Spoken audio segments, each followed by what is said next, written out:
देवगिरी एक्सप्रेसच्या मध्ये आढळले 1 महिन्याचे बालक.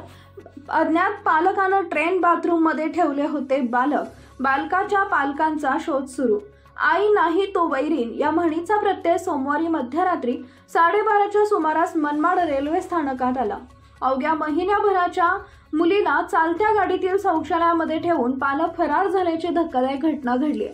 गाडी क्रमांक 17058 सिकंदराबादहून मुंबईकडे जाणाऱ्या देवगिरी एक्सप्रेसमधील वातानुकूलित बोगीच्या शौचालयामधून औरंगाबाद स्थानक सुटल्यानंतर लहान बाळाच्या रडण्याचा आवाज आल्याने गाडीतील प्रवाशांनी या महिन्याभर वयाच्या असलेल्या मुलीच्या आईवडिलांचा शोध घेतला.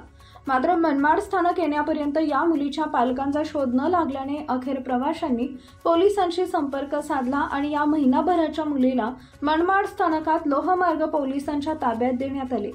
या लहान मुलीला लोहमार्ग पोलिसांनी ताब्यात घेऊन औषधोपचार करून नाशिक येथील उंटवाडीतील बाल कल्याण समिती इथं देण्यात आले. या प्रकरणी लोहमार्ग पोलिसांनी अज्ञात पालकाविरोधात गुन्हा दाखल करून पालकांचा शोध घेत आहेत अशी माहिती लोहमार्ग पोलीस निरीक्षक महेश कुलकर्णी यांनी दिली आहे.